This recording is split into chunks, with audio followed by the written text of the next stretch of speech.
নমস্কার, the news counter .S আমি সুমিত চৌধুরী আপনাদের আমাদের এই চ্যানেলে আরো একবার স্বাগত। আজ ভালোবাসার দিন, অন্তত পশ্চিমী সংস্কৃতি অনুযায়ী এটা ভ্যালেন্টাইন্স ডে। আপনাদের জন্য আজকে আমি নিয়ে এসেছি দুটি কিশোরী মেয়ের ভালোবাসার কাহিনী। আপনারা যারা আমাদের এই নিউজ চ্যানেলটা দেখেন তারা প্রত্যেকেই সিরিয়াস দর্শক এবং অনেকে হয়তো একটু অবাকই হচ্ছেন যে দ্য নিউজ কাউন্টার .এস হঠাৎ দুটি অষ্টাদশী মেয়ের ভালোবাসার আখ্যান কেন। তাদের জন্য বলবো আজকের এপিসোডটা একটু মন দিয়ে শুনুন, হয়তো আপনাদেরও এক অন্য পৃথিবীর সন্ধান দিতে পারে। আমাদের এই আখ্যানের শুরুতে প্রথম যে অষ্টাদশী মেয়েটিকে নিয়ে গল্প, তার জন্য ৯৭ বছর পিছিয়ে যেতে হবে। কলকাতায় রবীন্দ্রনাথের যে কনিষ্ঠ জামাই, রবীন্দ্রনাথ ঠাকুরের ছোট মেয়ের সঙ্গে যে ব্রাহ্ম ভদ্রলোকের বিয়ে হয়েছিল, যদিও তিনি বর্ণের বিচারে উচ্চ বর্ণের ব্রাহ্মণ নগেন্দ্রনাথ গঙ্গোপাধ্যায়, তিনি একটা শ্রাদ্ধানুষ্ঠান করছিলেন। শ্রাদ্ধানুষ্ঠানটা একটু অন্যরকম, ঠিক স্বাভাবিক শ্রাদ্ধানুষ্ঠান নয়। এই শ্রাদ্ধানুষ্ঠান করা হচ্ছিল যার জন্য, তার নাম অরুণা, বয়স 18, অরুণা গঙ্গোপাধ্যায়। কিন্তু অরুণা মারা যায়নি। অরুণা মারা যায়নি তো অরুণার শ্রাদ্ধ তার পিতৃব্য কেন করছেন?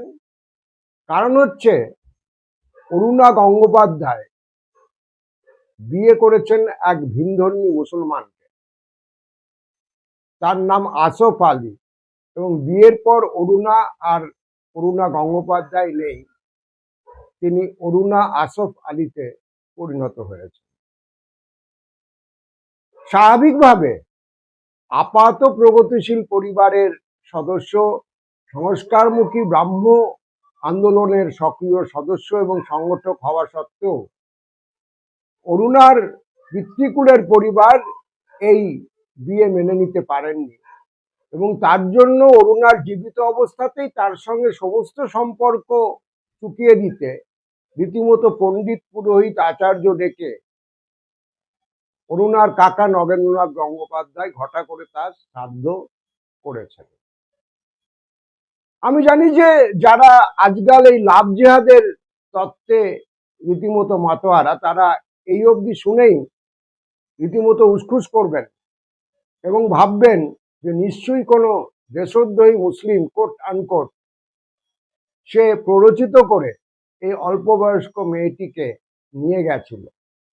সুতরাং আমরা যে লাভ জেহাদের কথা বলি, আমরা যে ভ্যালেন্টাইন্স ডেতে বিভিন্ন জায়গায় অসম ধর্মের কাপড়ের উপর হামলা চালাই, জিজ্ঞেস করি নাম, ঠিকানা, জাত, ধর্ম কি, বিভিন্ন রেস্টুরেন্টে হানা দিয়ে গোবলয় হচ্ছে, আমাদের এখানে এখনো হচ্ছে না, যে কোনোদিন হয়তো এখানেও শুরু হবে। তো তাদের জন্য এই কাহিনীতে আরেকটু টুইস্ট আছে। সেটা হচ্ছে এই আসফ আলী, যিনি অরুণাকে বিয়ে করেছিলেন এবং যাকে বিয়ে করবার জন্য সেই কিশোরী বয়সে অরুণা তার পরিবার ঘর সংসার ছেড়ে বেরিয়ে গেছিলেন, সেই আসফ আলী ছিলেন একজন স্বাধীনতা সংগ্রামী, 42-এর আন্দোলনের অন্যতম সক্রিয় সংগঠক। স্বাধীনতা আন্দোলনের দায়ে তিনি একাধিকবার কারাবরণ করেছেন। সব থেকে বড় কথা, তিনি ছিলেন বিলাত ফেরত একজন আইনজীবী।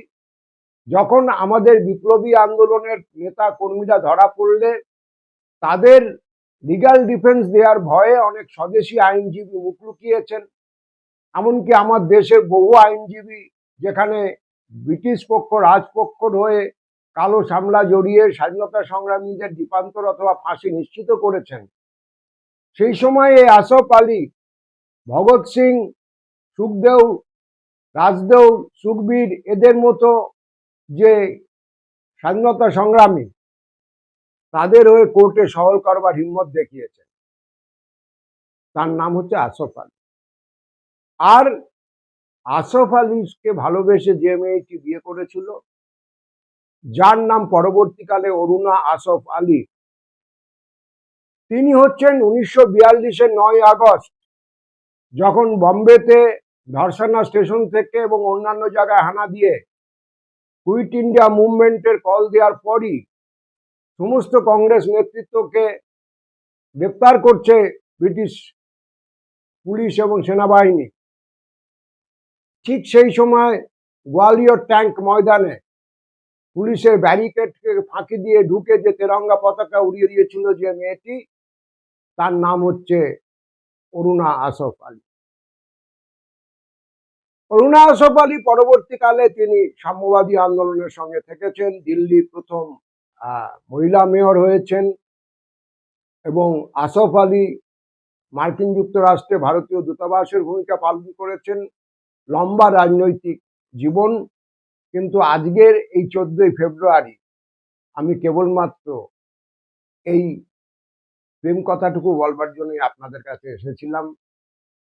আর দ্বিতীয় যে মেয়েটির প্রেম কথা বলবো, সে হিন্দু পরিবারের নয়, মুসলিম পরিবারের। তার বাবা মুসলিম লীগের খুব বড় নেতা এবং তারা রীতিমতো পাকিস্তান আন্দোলনের সামনের সারির সংগঠক।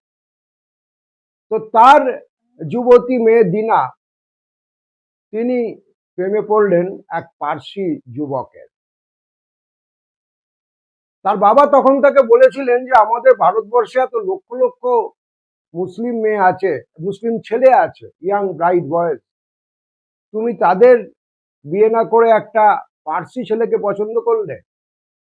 দিনা সেদিন উত্তর দিয়েছিল, সেই অল্প বয়সী মেয়েটি, যে আমাদের এখানেও তো অনেক পার্সি মহিলা রয়েছে, মুসলিম মহিলা রয়েছে, তুমি তাদের কাউকে বিয়ে না করে একজন পার্সি মহিলাকে বিয়ে করলে কেন? ঘটনাচক্রে দিনার বাবার সঙ্গে বিয়ে হয়েছিল একজন মহিলার, যিনি বাই বার্থ পার্সি ছিলেন। তো দিনার বাবা উত্তর করলেন যে আরে সেটা ঠিক, কিন্তু উনি তো বিয়ের পর ইসলাম এমব্রেস করেছেন। দিনার উত্তর ছিল, হ্যাঁ ঠিকই তো, আমিও তো বিয়ের পর ইসলাম পরিত্যাগ করে পার্সি ধর্মে কনভার্টেড হচ্ছি। এখন গল্পটা হচ্ছে এখানে যে এই দিনার যে বাবার সঙ্গে তার এই সংলাপ বা কথোপকথন চালাচ্ছেন, তিনি আর কেউ নন, তিনি হচ্ছেন স্বয়ং মোহাম্মদ আলী জিন্নাহ, যাকে ভারতবর্ষ উপমহাদেশ চিনেছে পাকিস্তানের জনক হিসেবে। এবং জিন্নাহ যখন পাকিস্তান কায়েম করেছেন, তিনি তার মেয়ে দিনাকে বলেছিলেন যে চলো একটা কাজ করা যাক, আমি তো পাকিস্তান যাচ্ছি, তুমিও পাকিস্তান চলো, কারণ ওখানে আমরা আমাদের ভারতের মুসলমানদের নিজস্ব ভূমি পেয়ে গেছি। দিনা উত্তর দিয়েছিল যে আমার মায়ের কবরটা এই ভারতবর্ষের মাটিতে, তোমার পক্ষে কি সম্ভব পাকিস্তানের কবরটা নিয়ে যাওয়া? জিন্নাহ বলেছিলেন সেটা কি করে হয়, সেটা তো অসম্ভব। দিনার উত্তর ছিল, আমার পক্ষে আমার এই মাতৃভূমি ভারতবর্ষকে ত্যাগ করাও অসম্ভব। এবং আপনারা পরবর্তীকালে দিনা ওয়াদিয়াকে একটু অন্যভাবে চেনেন। তাকে ব্যক্তি জীবনে না চিনলেও তার নিজের হাতে তৈরি করা যে বস্ত্রশিল্পর ব্র্যান্ড, সেটাকে সবাই চেনেন, সেটা হচ্ছে বম্বে ডাইং। সুতরাং আমি যে প্রেম কাহানির কথা বলবার জন্য আজকে এসেছিলাম, আমার সেটুকু বলা হয়ে গেছে। আমি খালি একটা কথাই বলতে চাইছি, আজকে ভারতবর্ষে যে ঘৃণার পরিবেশ, বিদ্বেষের পরিবেশ, অবিশ্বাসের পরিবেশ তৈরি করা হচ্ছে, তার ঠিক উল্টো দিকে এই অমলিন প্রেম কাহিনীগুলো আমাদের প্রকৃত ভারতবর্ষের সামাজিক সত্তার প্রতিনিধিত্ব করবে।